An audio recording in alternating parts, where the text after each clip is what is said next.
तो हेलो दोस्तों, मेरा नाम है मोहित और आज के इस वीडियो में हम जानने वाले हैं क्लास 12th के कंप्यूटर साइंस के नए सिलेबस को। और नए सिलेबस का मतलब है यहाँ पर कि 2020-21 के सिलेबस को।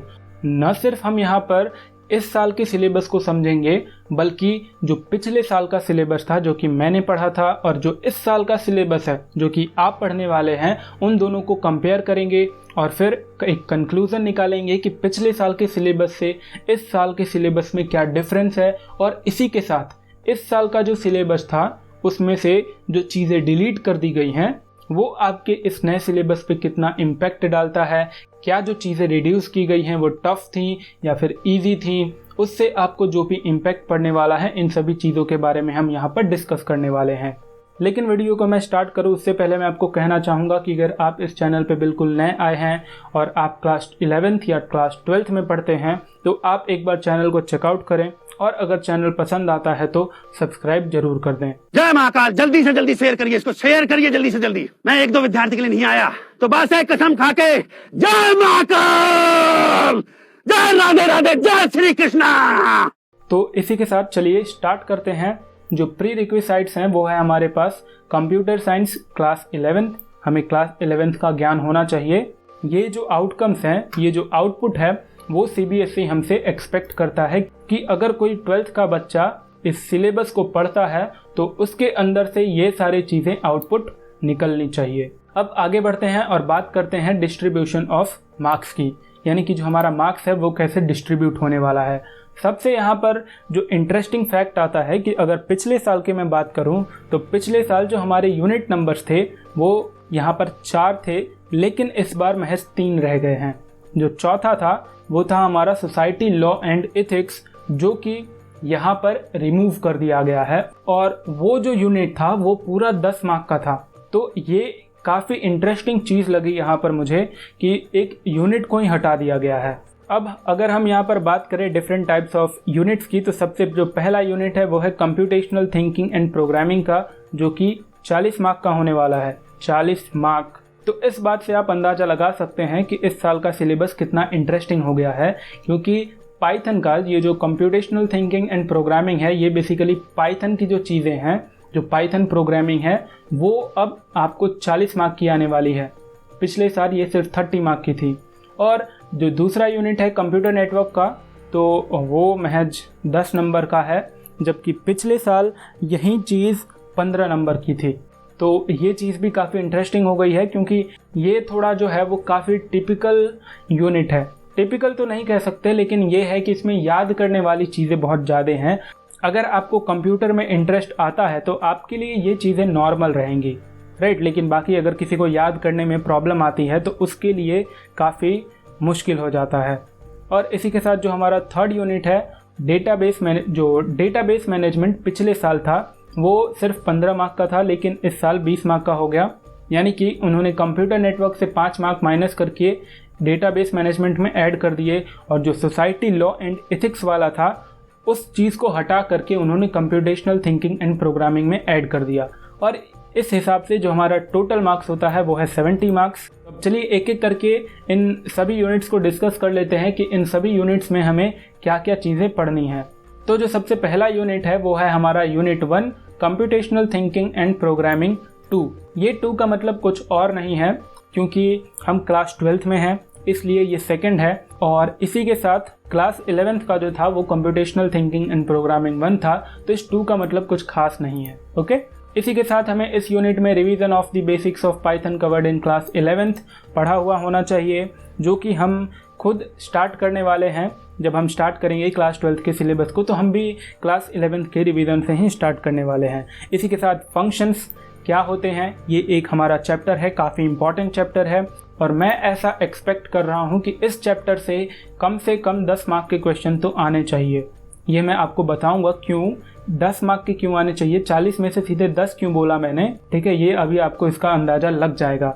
तो बेसिकली फंक्शन वाले चैप्टर में हमें पढ़ना है कि फंक्शन क्या होते हैं, फंक्शंस को क्यों यूज़ किया जाता है, फंक्शंस को कैसे क्रिएट किया जाता है, और फिर फंक्शंस का एडवांटेजेस क्या होता है, और फिर फंक्शंस को कैसे यूज़ करके उससे वैल्यूज़ को रिटर्न करवाई जाती हैं। इन सभी चीज़ों के बारे में हम फंक्शंस चैप्टर में पढ़ेंगे। और इसी के साथ जो अगला चैप्टर है हमारा वो है फाइल हैंडलिंग।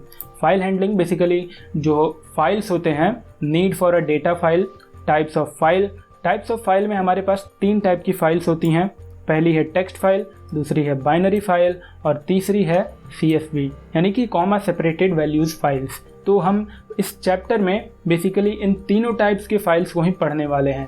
पहले जो टेक्स्ट फाइल, दूसरी बाइनरी फाइल और तीसरी CSV फाइल। तो इन तीनों फाइल्स में हम पढ़ेंगे कि कैसे इन तीनों फाइल्स को ओपन किया जाता है, रीड किया जाता है, कैसे हम इन तीनों फाइल्स के अंदर जो डेटा होता है, जो कंटेंट होता है, उसको हम मैनिपुलेट कर सकते हैं, हम अपनी मर्जी से उनको चेंज कर सकते हैं, उसके अंदर कुछ चीज़ें ऐड कर सकते हैं या फिर कुछ पार्ट को उनके अंदर से हटा सकते हैं। तो ये सारी जो चीज़ें हैं वो हम इन तीनों फाइल्स के अंदर फाइल हैंडलिंग वाले चैप्टर में करने वाले हैं। यूजिंग पाइथन लाइब्रेरीज, लाइब्रेरीज क्या होती हैं, लाइब्रेरीज को कैसे यूज़ किया जाता है एक पाइथन प्रोग्राम के अंदर, और हम कैसे एक पाइथन की लाइब्रेरी को क्रिएट करते हैं, वो हम इस चैप्टर में जानने वाले हैं। इसी के साथ रिकर्शन, इस चैप्टर को डिस्कस करने का कोई मतलब नहीं बनता क्योंकि ये चैप्टर को हटा दिया गया है। खैर ये सबसे डिफ़िकल्ट, मैं कह सकता हूँ ऐसा कि ये जो चैप्टर था ये सबसे डिफ़िकल्ट चैप्टर था। और डिफ़िकल्ट तो नहीं कह सकता, लेकिन इसमें जो है वो समझने में काफ़ी परेशानी होती है और 1-2 बार अगर हम कर लेते हैं तो उससे बात नहीं बनेगी। इसके लिए अलग ही लेवल की प्रोग्रामिंग होती है, राइट। तो आपको बहुत सारे ढेर सारे क्वेश्चंस प्रैक्टिस करने की ज़रूरत होती, लेकिन लकीली इस चैप्टर को सिलेबस से हटा दिया गया है। खैर ये जितनी चीज़ें अभी तक मैंने बताई वो पिछले साल के सिलेबस में भी थी, ओके। और जो अगला चैप्टर है वो है आइडिया ऑफ एफिशिएंसी। मुझे तो यही समझ में नहीं आया, ये चैप्टर खैर पिछले साल भी था, लेकिन मुझे यही समझ में नहीं आता, पता नहीं ये CBSE वालों ने इस चैप्टर को ऐड ही क्यों किया है। क्योंकि जो हम क्लास 11th और क्लास 12th में जिस लेवल की हम प्रोग्रामिंग पढ़ते हैं वो एफिशिएंट नहीं होता कि हम उसकी एफिशिएंसी को चेक कर सकें। तो ये जो चैप्टर था ये बेसिकली ऐसे ही था, थियोरिटिकल पार्ट दे दिया था।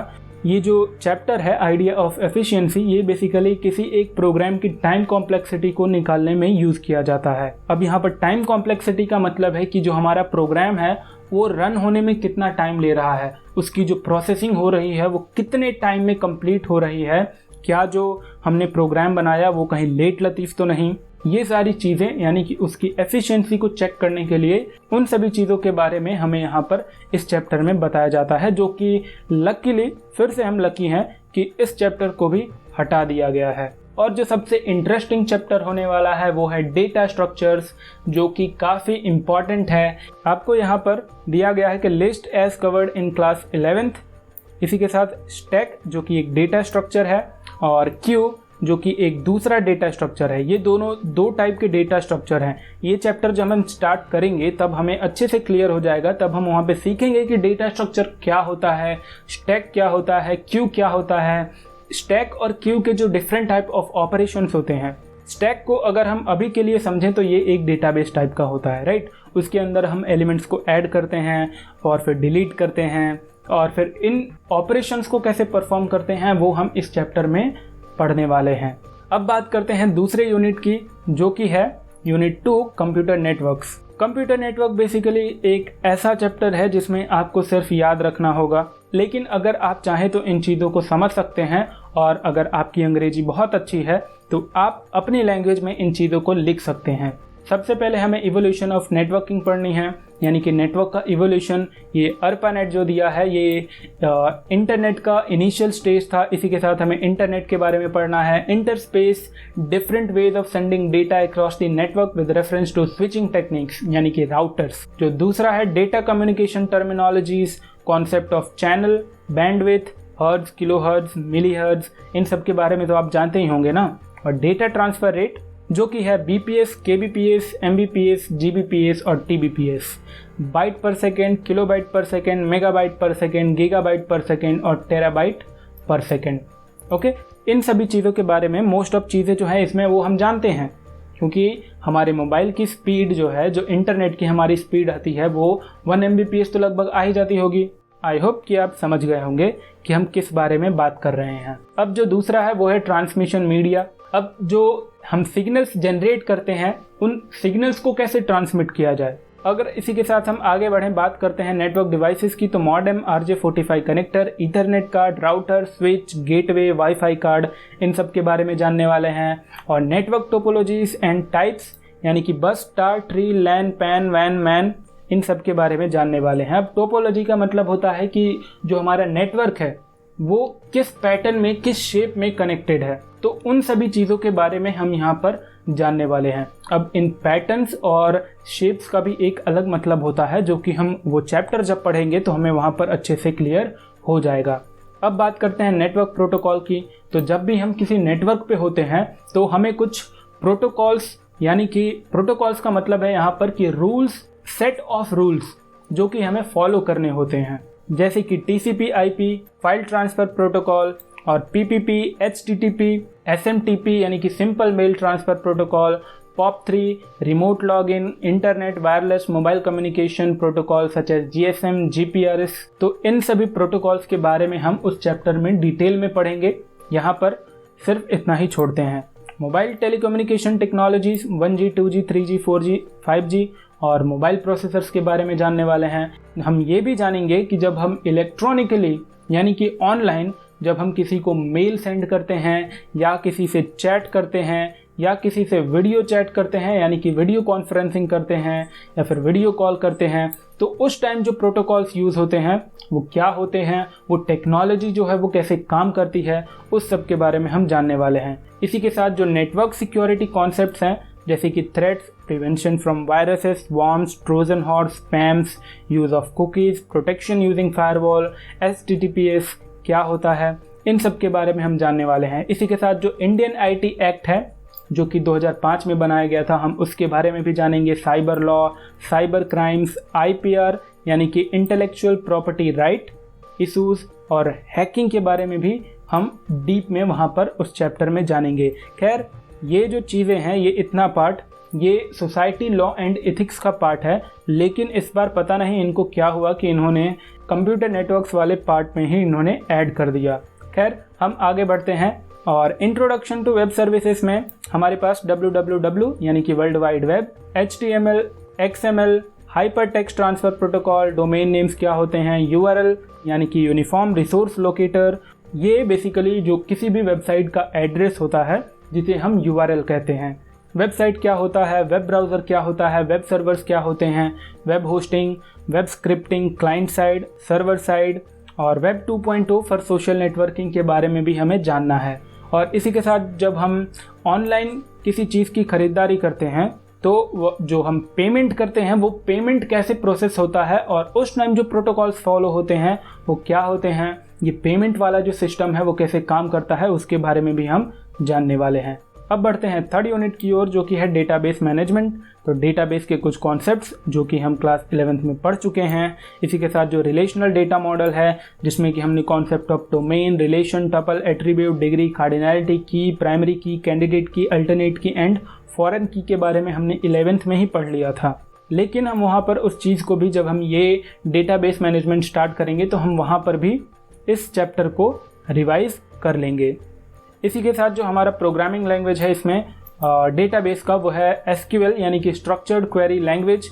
और जनरल कॉन्सेप्ट्स इसमें जो होते हैं हमारे advantages of using SQL, DDL यानी कि डेटा डेफिनेशन लैंग्वेज और DML यानी कि डेटा मैनिपुलेशन लैंग्वेज, इन सभी चीज़ों के बारे में हम पढ़ने वाले हैं। और इसी के साथ जो different types of data types होते हैं, नंबर, डेसिमल, कैरेक्टर, वेरकैर 2, डेट, इन सब के बारे में भी हम पढ़ने वाले हैं। और जो हमारे टॉप लेवल के और जो बिल्कुल इजी होते हैं जो SQL कमांड्स हैं उनके बारे में पढ़ने वाले हैं, जो कि create table, drop table, alter table, update, set, insert, delete, select, distinct from, where, in, between, like, null, is, null, order by, group by, having, इन सभी SQL कमांड्स के बारे में हम जानने वाले हैं इस चैप्टर में। लेकिन अभी नहीं, जब चैप्टर स्टार्ट होगा तब, और बड़ी जल्दी हम यहाँ तक भी पहुँच जाएंगे, आपको पता भी नहीं चलेगा।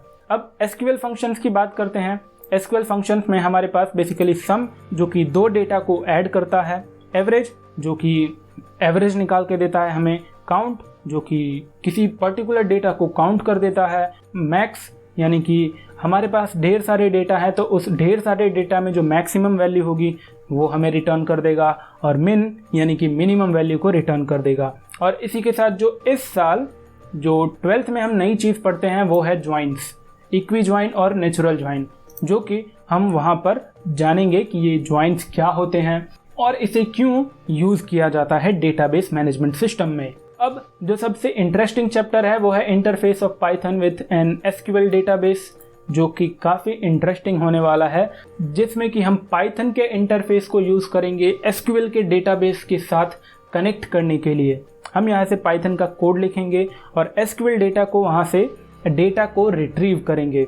तो ये था हमारा कुछ इस साल का सिलेबस। तो अगर आप यहाँ पे ध्यान देंगे कि ये हमारा जो चैप्टर था आइडिया ऑफ एफिशिएंसी, इसके बाद हमारा एक और चैप्टर था जो कि इस साल आपकी सिलेबस में नहीं है, जो कि पिछले साल हमारे सिलेबस में दिया गया था, वो था डेटा विजुअलाइजेशन यूजिंग मैटप्लॉटलिब या फिर पाईप्लॉट। अगर मैं आपको एक इंटरेस्टिंग चीज़ बताऊं तो लिटरली आपको यकीन नहीं होगा, जो सिलेबस मैंने पिछले साल पढ़ा था वही सिलेबस आपको यहाँ पर आधा होके मिला है, क्योंकि बहुत सारे ऐसे चैप्टर्स हैं जिनको हटा दिया गया है। जैसे कि चलिए अब जान लेते हैं कि जो डिलीट हुए हैं चैप्टर वो कितना इम्पैक्टफुल हैं। तो ये है हमारा क्लास 12th का डिलीटेड चैप्टर। यूनिट 1 में से हमारे पास रिकर्शन हटा दिया गया है, और ऑब्वियस सी बात है इस पूरे चैप्टर को ही हटा दिया गया है, क्योंकि इस चैप्टर में ये simple algorithm with recursion, print a message forever, sum of first n natural numbers, factorial, Fibonacci numbers और रिकर्शन ऑन एरेज में बाइनरी सर्च, सिर्फ यही चीज़ें हमारे पास रिकर्शन में दी गई थी, जो कि काफ़ी इम्पॉर्टेंट था। अगर आप इसे बड़े लेवल पे देखते हैं तो रिकर्शन एक काफ़ी इम्पॉर्टेंट चैप्टर है। इसी के साथ आइडिया ऑफ एफिशिएंसी जिसकी हमने बात की, नहीं एक मिनट, इस यहाँ पर लिखा है one of the data structures stack and Q. ये चीज़ आपको ध्यान रखनी है कि note while setting the question paper a student will have an option between stack and queue। तो डेटा स्ट्रक्चर तो हमें पढ़ना है, जो चीज़ें हमने क्लास 11th में जो लिस्ट के बारे में पढ़ा था वो भी पढ़ना है, और यहाँ पर हमें स्टैक और क्यू दोनों को ही पढ़ना है। लेकिन जब हमें पेपर में क्वेश्चन आएगा, हमारे पास वहाँ पे ऑप्शन आएगा कि हमें कौन सा क्वेश्चन करना है, स्टैक वाला या फिर क्यू वाला। अगर मैं बताऊँ तो इन दोनों डेटा स्ट्रक्चर्स के जो टाइप हैं, इन दोनों में सबसे जो ईजी है वो है स्टैक, और जो उससे भी इजी है वो है क्यू। मेरा कहने का मतलब ये है कि अगर आपने इन दोनों में से किसी एक को सीख लिया तो आपको दूसरा वाला अपने आप फ्री में मिल जाएगा, एक के ऊपर एक मुफ्त मिल जाएगा। अब अगर हम यूनिट 2 की बात करते हैं तो यूनिट 2 से क्या हटाया गया है, वेब स्क्रिप्टिंग, ओके कोई बात नहीं, और इसी के साथ ई कॉमर्स पेमेंट को भी हटा दिया गया है, ओके कोई बात नहीं, बहुत अच्छी बात है। इस चैप्टर से जितना कम हो उतना सही रहेगा। और यूनिट 3 की बात करें डेटाबेस मैनेजमेंट सिस्टम से, तो create table, drop table, alter table, update, set, insert, delete. खैर इस चीज़ से हम एक बात का अंदाज़ा लगा सकते हैं कि हमें इन कमांड्स को यूज़ करना नहीं आएगा, लेकिन फिर भी ये चीज़ें नॉर्मल लाइफ की अगर हम बात करें नॉलेज के लिए, तो ये जो कमांड्स हैं ये काफ़ी इम्पॉर्टेंट है, क्योंकि जब तक हम डेटाबेस में टेबल को ही नहीं क्रिएट कर पाएंगे तो फिर मतलब क्या रहेगा उन डिफरेंट टाइप्स ऑफ कमांड्स को यूज़ करने का। और जो सजेस्टेड प्रैक्टिकल लिस्ट है पाइथन प्रोग्रामिंग, तो इसमें अगर आप ध्यान दें तो रिकर्सिव कोड और यहाँ पर भी रिकर्सिव कोड, यानी कि जो हमारा रिकर्सन वाला चैप्टर यहाँ पर हटा है उसी के हमारे पास यहाँ पर find the factorial of a natural number. Guarantee दे रहा हूँ मैं कि अगर ये चैप्टर होता ना तो यहाँ से 2 क्वेश्चन गारंटी आते, और एक क्वेश्चन होता ये फैक्टोरियल ऑफ अ नंबर, और एक कहाँ गया वो, हाँ ये फिबोनाची नंबर। ओवरऑल जो कंक्लूजन निकलता है वो है कि आपका जो इस साल का सिलेबस है वो बस नाम मात्र का रह गया है। पिछले साल के कंपैरिजन में बहुत सारी चीज़ें कट शॉर्ट कर दी गई हैं, और तो और ऊपर से सिलेबस को छोटा कर दिया गया है। महज पिछले साल हमारे पास 17 चैप्टर्स थे पूरे रिवीजन टूर को भी मिला के, लेकिन अगर आप रिवीजन टूर को भी कंसीडर करते हो तो आपके पास सिर्फ बड़ी मुश्किल से 10 और 12 चैप्टर्स बचते हैं, जो कि बहुत अच्छी बात है हमारे लिए। जितना सिलेबस छोटा होगा उतना हमारे लिए अच्छा होगा, और उतना अच्छा मार्क्स हम स्कोर कर सकते हैं। तो आई होप कि आपको ये वीडियो पसंद आया होगा, आपको चीज़ें क्लियर हो गई होंगी, पूरे सिलेबस के बारे में आपको यहाँ पर ब्रीफ नॉलेज मिल चुका होगा। अब अगले वीडियो में हम स्टार्ट कर रहे होंगे क्लास 12th का फर्स्ट चैप्टर, जो कि है क्लास 11th का रिवीजन। यानी हम निकलेंगे एक टूर पे, जहां पर पहले 2 चैप्टर्स में हम कर रहे होंगे रिवीजन का टूर। अगर आपको ये वीडियो पसंद आई हो तो प्लीज़ अपने दोस्तों के साथ शेयर कर देना, और अगर शेयर ना कर सको तो लाइक और सब्सक्राइब करके ज़रूर चले जाना। तो इसी के साथ अब मिलते हैं फिर अगले वीडियो में रिवीजन टूर के साथ। Good bye.